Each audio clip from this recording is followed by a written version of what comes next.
Hello guys, welcome back to the channel and welcome back to elite wrestling. तो guys finally इस week का dynamite show हो चुका है खत्म और आज इस वीडियो के अंदर हम उसी के बारे में बात करने वाले हैं और जानने वाले हैं कि इस वीक के डायनामाइट शो पर क्या हुआ और हमें इस वीक के डायनामाइट शो पर कौन कौन सी चीजें देखने को मिली है। तो गाइस ये सब बातें जानने के लिए ये वीडियो एकदम आखिर तक देखना और ऐसे ही AEW कंपनी से रिलेटेड हर एक न्यूज, रूमर और अपडेट और AEW कंपनी के हर एक शो का रिव्यू पाने के लिए हमारे चैनल को सब्सक्राइब करना मत भूलना। पर गाइस अब ज्यादा देर न लगाते हुए चलिए वीडियो शुरू करते हैं और करते हैं इस वीक हुए डायनामाइट शो का रिव्यू और जानते हैं कि इस वीक के डायनामाइट शो पर क्या हुआ। तो गाइस इस वीक के डायनामाइट शो की शुरुआत रेवोल्यूशन पे-पर-व्यू के बाद रिटर्निंग सीएम पंक से हुई, जहां पर सीएम पंक इस डायनामाइट शो की शुरुआत में अपने रिटर्निंग मैच के अंदर FTR के 1/2 यानी कि डैक्स हार्वुड को फेस कर रहे थे। और अगर यहाँ पर हम बात करें इस मैच की तो गाइस सरप्राइजिंगली इस मैच की शुरुआत में डैक्स हार्वुड ने इस मैच के अंदर डोमिनेट किया और सीएम पंक इस मैच की शुरुआत में इस मैच के अंदर मार खा रहे थे। पर एक टाइम पर इनसाइड पर बैठे हुए ऑस्टन गन और कोल्टन गन यानी कि गन क्लब ने इस मैच के अंदर डैक्स हार्वुड को डिस्ट्रैक्ट किया, जिसका फायदा उठाकर सीएम पंक ने इस मैच के अंदर अपना कमबैक कर लिया और पंक ने भी इस मैच के अंदर डैक्स हार्वुड के ऊपर बहुत ही बढ़िया मूव्स लगाए,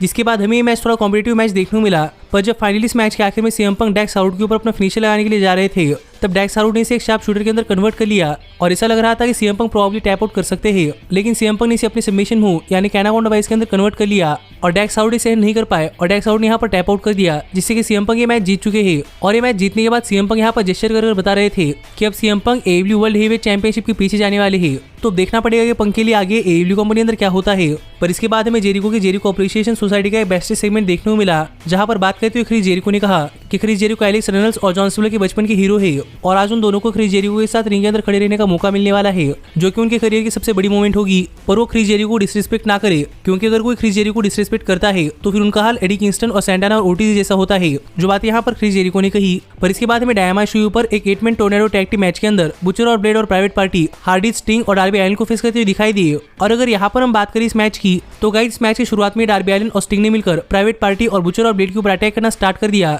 जिससे कि मैच काफी जल्दी शुरू हुआ। और ये मैच एक टोर्नेडो टैग टीम मैच था, यानी कि इस मैच के अंदर सभी पार्टिसिपेंट्स एक ही टाइम के ऊपर लीगल थे, जिस वजह से इस मैच के अंदर सभी सुपरस्टार्स एक दूसरे के ऊपर अटैक कर रहे थे। और ये पर बुचर डार्बी अलिन के ऊपर अटैक करते करते डार्बी अलिन को क्राउड के अंदर ले गए, जहां पर डार्बी अलिन अपना कमबैक कर रहे थे। पर अंदाजे ने वहां पर जाकर अपने बेल्ट से डार्बी अलिन के ऊपर अटैक किया, जिससे कि डार्बी अलिन अपना कमबैक ना कर पाए। और इसके बाद जेफ हार्डी, स्टिंग, डार्बी अलिन और बुचर और ब्लेड ये तीनों यहाँ से बैकस्टेज चले गए, जहां पर कैफेटेरिया के अंदर इनका एक बहुत ही बढ़िया ब्रॉल हो रहा था। और यहीं पर एक टाइम के लिए स्टिंग और डार्बी अलिन ने बुचर और ब्लेड को एक टेबल के ऊपर रखा और इस मैच के अंदर एक बहुत ही एक्सट्रीम मोमेंट देते हुए जेफ हार्डी ने वॉल के ऊपर एक लैडर लगाकर वॉल के ऊपर से बुचर और ब्लेड के ऊपर एक बहुत ही बढ़िया सॉन्टॉन बम लगाया, जो कि इस मैच की एक बहुत एक्सट्रीम मोमेंट थी। पर दूसरी तरफ रिंग के अंदर मैट हार्डी अकेले ही प्राइवेट पार्टी से लड़ रहे थे, जहां पर प्राइवेट पार्टी मैट हार्डी के ऊपर काफी ब्रूटली अटैक कर रही थी। पर जब मैट हार्डी ने इस मैच के अंदर अपना कमबैक किया तो प्राइवेट पार्टी मैट हार्डी से माफी मांगने लगी, जो देखकर मैट हार्डी थोड़ा सा रुके और इसी चीज का फायदा उठाकर मैट हार्डी के ऊपर एक ग्लोब लगाकर प्राइवेट पार्टी ने मैट हार्डी के ऊपर रैम के ऊपर से टेबल के नीचे एक बहुत ही बड़ा डबल साइड इफेक्ट लगाया, जो कि इस मैच की एक और एक्सट्रीम मोमेंट थी। और यहाँ पर मैट हार्डी को रिंग के अंदर ले जाकर प्राइवेट पार्टी मैट हार्डी को पिन कर मैच जीतने के लिए जा रही थी, लेकिन तभी यहाँ पर स्टिंग आ गई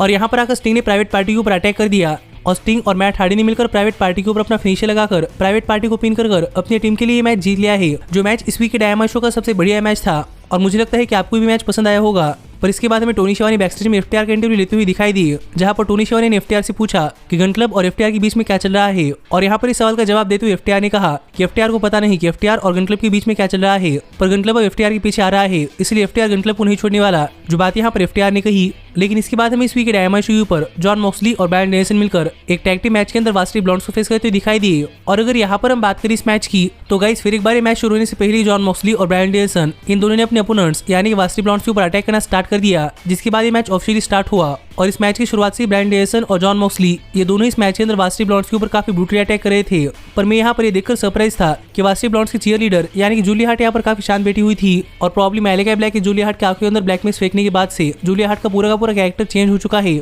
और जूलिया हार्ट काफी शांत रहने लगी है। पर दूसरी तरफ वास्टी ब्लॉन्ड्स इस मैच के अंदर अपना कमबैक करने के लिए ट्राई कर रहे थे, पर मॉक्सली और ब्रायन के सामने वो कुछ नहीं कर पा रहे थे। और फाइनली यहाँ पर मॉक्सली और ब्रायन ने मिलकर वास्टी ब्लॉन्ड्स के ऊपर अपना डबल सबमिशन मुंह लगा दिया और यहाँ पर सबमिशन के सारे जॉन मॉक्सली और ब्रायन डेनियल्सन ने मैच जीत लिया है। और ये मैच खत्म होने के बाद विलियम रीगल भी रिंग के अंदर आ गए और यहाँ पर माइक लेकर बातें करते जॉन मॉक्सली ने कहा कि अगर कोई ब्रायन डेनियल्सन और जॉन मॉक्सली को ज्वाइन करना चाहता है तो डायरेक्टली आकर जॉन मॉक्सली और ब्रायन डेनियल्सन को ज्वाइन नहीं कर सकता। जॉन मॉक्सली और ब्रायन डेनियल्सन को ज्वाइन करने के लिए उन्हें सिर्फ एक ही रास्ते के थ्रू आना पड़ेगा, जो कि है हार्ड वे, जो बात यहाँ पर जॉन मॉक्सली ने कही। तो देखना पड़ेगा कि अगला कौन सा सुपरस्टार होता है जो कि जॉन मॉक्सली और ब्रायन डेनियल्स को ज्वाइन करना चाहता है। पर इसके बाद हमें डायनामाइट शो पर एमजेएफ आती हुई दिखाई दी और यहाँ पर आकर बातें करते हुए एमजेएफ ने कहा कि सबसे पहले सीएम पंक से बात करते हुए एमजेएफ कहना चाहते हैं कि आगे चलकर किसी न किसी पॉइंट के ऊपर सीएम पंक और एमजेएफ के बीच में एक रीमैच होगा और तब एमजेएफ सीएम पंक को नहीं छोड़ने वाले और तब एमजेएफ सीएम पंक को परमानेंटली रेसलिंग से रिटायर करने वाले हैं। लेकिन जहां तक बात है वार्डलो की, तो यहाँ पर वार्डलो के बारे में बात करते हुए एमजेएफ ने कहा कि एमजेएफ वार्डलो को एडब्ल्यू कंपनी अंदर लेकर आए थे और वार्डलो एडब्ल्यू कंपनी के साथ अंडर कॉन्ट्रैक्ट नहीं बल्कि एमजेएफ के साथ अंडर कॉन्ट्रैक्ट है, इसलिए आज तक वार्डलो एडब्ल्यू कंपनी अंदर जो भी बने हैं वो सिर्फ एमजेएफ की वजह से है। लेकिन अब आगे चलकर वार्डलो एमजेएफ के ऊपर टर्न हो रहे हैं,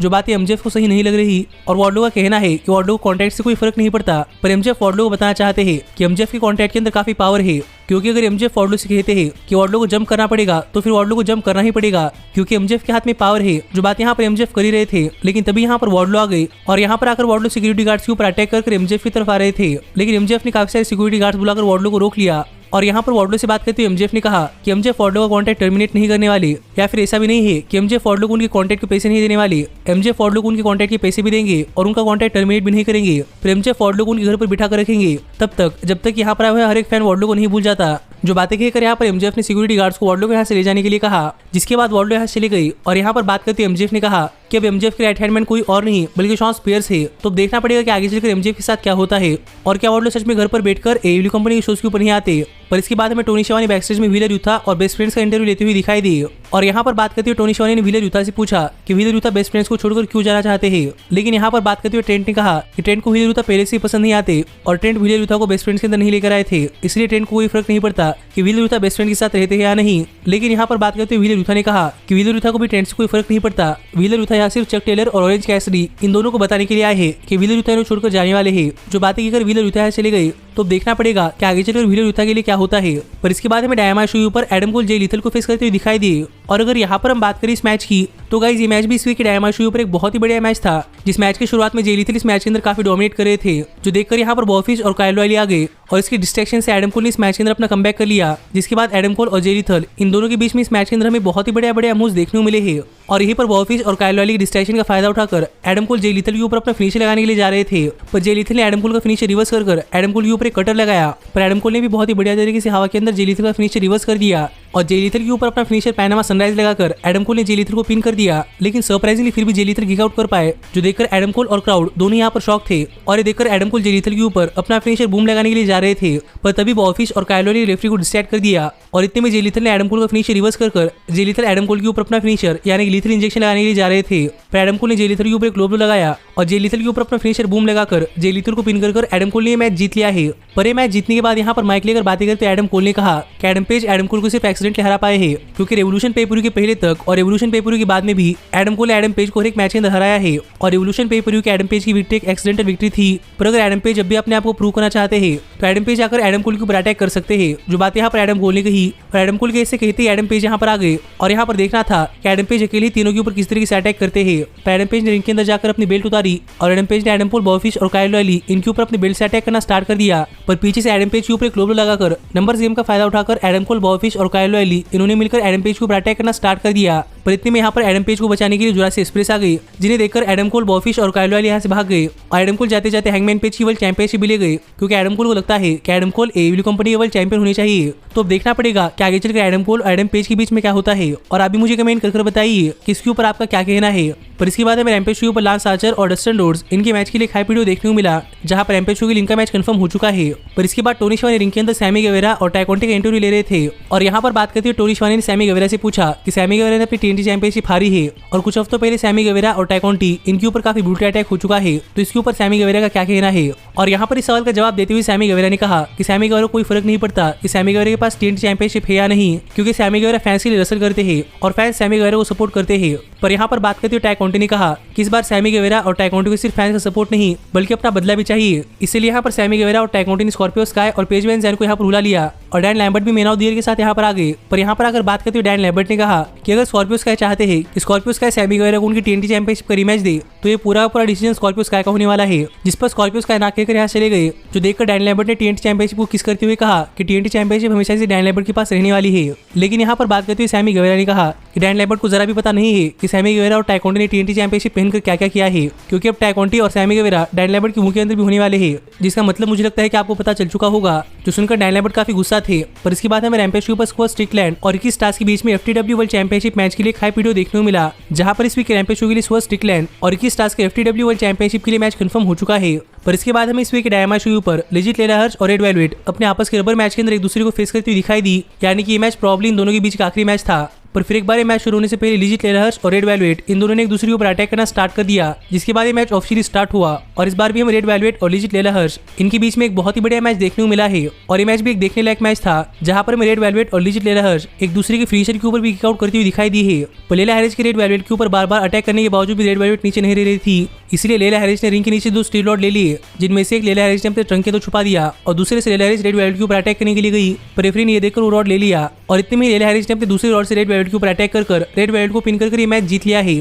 जो मैच देखा जाए तो फिर एक बार लेला हैरिस ने चीटिंग कर जीता है। पर ये मैच खत्म होने के बावजूद भी लेला हैरिस रेड वेलवेट के ऊपर अटैक कर रही थी, जो देखकर यहाँ पर क्रिस स्टैटलैंडर आ गई और यहाँ पर आकर क्रिस स्टैटलैंडर ने लेला हैरिस के ऊपर अटैक कर दिया, जिससे कि वो यहाँ से भाग गई। तो देखना पड़ेगा कि आगे चलकर लेला हैरिस और क्रिस स्टैटलैंडर के बीच में क्या क्या होता है और हमें कब तक आइडिया लगता है कि क्रिस स्टैटलैंडर का नया गेम क्या है। पर इसके बाद हमें टोनी शिवानी बैकस्टेज में जेट कारगिल का इंटरव्यू लेते हुए दिखाई दी और यहाँ पर बात करते हुए टोनी शिवानी ने जेट कारगिल से पूछा कि जेट कारगिल का 30th अपोनेंट कौन सा होने वाला है। पर यहाँ पर जेट कारगिल ने कहा कि जेट कारगिल को इस चीज से कोई फर्क नहीं पड़ता कि उनका 30th अपोनेंट कौन सा होने वाला है, बल्कि उन्हें इस चीज से फर्क पड़ता है कि उनका सेलिब्रेशन कैसा होने वाला है। जो बातें कहकर यहाँ पर जेट कारगिल ने मास्टर लिंग को अपने सेलिब्रेशन की तैयारी करने के लिए कहा, क्योंकि उन्हें पता है कि वो अपना ये मैच जीतने वाली है। तो अब देखना पड़ेगा कि जेट कारगिल सच में अपना ये मैच जीतती है या नहीं। पर इसके बाद हमें Tony Shivani brand new women's world heavyweight champion यानी कि थंडर रोजा का इंटरव्यू लेते हुए दिखाई दी। पर इससे पहले कि इंटरव्यू स्टार्ट हो पाए यहाँ पर विकी गेरेरो आ गई और यहाँ पर आकर बातें करते विकी गेरेरो ने कहा कि आज तक AEW कंपनी की women's world heavyweight championship relevant थी, पर थंडर रोजा की विमेंस वर्ल्ड हेवीवेट चैंपियन बनने के बाद AEW कंपनी की women's world heavyweight championship irrelevant बन चुकी है। जिस पर थंडर रोजा विकी गेरेरो को जवाब दे ही रही थी,